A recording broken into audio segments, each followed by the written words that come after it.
एक तो हो गई शारीरिक परेशानियां, जो मनोचिकित्सक हैं वो भी इस बात से काफी जिस तरीके से संख्या बढ़ रही है मानसिक रोगियों की, उसको लेकर भी काफी चिंतित है। मानसिक रोगियों की तादाद में 100% से ज्यादा की बढ़त हुई है। इसके अलग अलग कारण हैं। तनाव एक बड़ी वजह है, लेकिन इसके अलावा नींद की कमी और नशे की लत भी एक बड़ी वजह बताई जा रही है। हर उम्र और हर वर्ग के लोग इसका शिकार हो रहे हैं।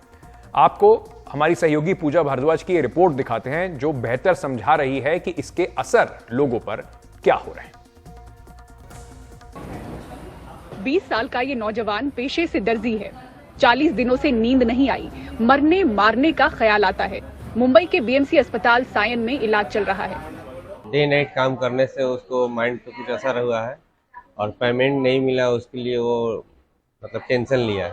उसकी वजह से सोता नहीं है, उसकी वजह से यहाँ लाना पड़ा। नींद नहीं आ रहा है उसको और लगता है कि कोई मेरे पीछे पड़ा है, कोई मार देगा, डर रहा है। 40 दिन से हो रहा था उनको और 40 रात दिन वो बिल्कुल सोए नहीं, एक मिनट भी। ऐसा उनके पिताश्री ने बोला और उनके भाई ने। वो अपना घर छोड़ के जाने की कोशिश कर रहे थे, लोगों को मारने की कोशिश कर रहे थे रास्ते पे सर ने। तो विभिन्न कारण है, लेकिन उसके वजह से डोपामिन बढ़ जाता है दिमाग में और इसके वजह से ऐसा स्वभाव होता है। तो इसके लिए ऐसी दवाइयां दी जाती है जिससे उस डोपामिन की मात्रा ठीक हो जाएगी और फिर पेशेंट का स्वभाव भी ठीक हो जाता है। मुंबई के बीएमसी अस्पताल सायन में एक दिन में करीब ऐसे 300 लोग मानसिक सेहत से संबंधित परेशानियों के साथ पहुंचते हैं, जिनमें 30% नशे के आदी हैं।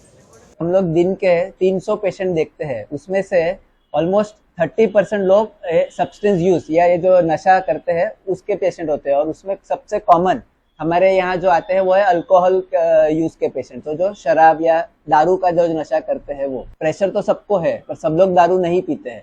कुछ ही जो है इसमें से जो लोग हैं जो दारू की तरफ झुक जाते हैं। तो उसमें पर्सनालिटी फैक्टर्स भी काफी उसमें रोल प्ले करता है, जेनेटिक फैक्टर्स रोल प्ले करता है। इंडियन साइकियाट्रिक सोसाइटी के सदस्य और महाराष्ट्र के सबसे बड़े मनोचिकित्सकों में शामिल डॉक्टर हरीश शेट्टी बताते हैं कि मानसिक रोग आग की तरह फैल रहा है। रोगियों की संख्या 100% बढ़ी है। बम्बई में मुझे पता है कोविड के लॉकडाउन के बाद, सभी रिस्ट्रिक्शंस उठने के बाद कम से कम 35 से 40 बच्चों ने आत्महत्या किया है। तो मैं देखता हूँ 100% इंक्रीज हुआ है। 10-11 साल के बच्चे भी आत्महत्या के बारे में बात करते हैं। 8 से 9 हज़ार साइकियाट्रिस्ट है।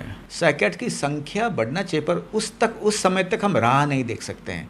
यहाँ आग लगी है और हमें लगता है कि फायर ब्रिगेड नहीं, तो हमें और कुछ करना होगा।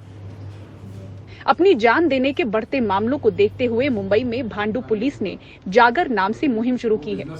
8-10 महीने से हमने ये देखा है कि ये बहुत ज़्यादा केसेस आ रहे हैं। बच्चे या बड़े आत्महत्याओं की केसेस बहुत ज़्यादा बढ़ रहे हैं। उसकी वजह से हमने उसका स्टडी करके उसके कारणों का हमने जानकारी ली। तो पता चला कि फाइनेंशियल क्राइसिस, कुछ मैरिटल अफेयर्स, ये ऐसे अलग अलग रीजंस उसके दिखने में आए। जागर नाम का कार्यक्रम हमने शुरू कर दिया, जिसमें हम लोगों को इकट्ठा करके उनसे बातचीत करते हैं और उनके प्रॉब्लम्स के बारे में जानकर उनको सही तरीके से गाइडेंस करते हैं। मानसिक रोगियों में तनाव का मुख्य कारण आर्थिक हालात, पारिवारिक कलह, रिश्तों का टूटना जैसे कई अलग अलग वजह हैं।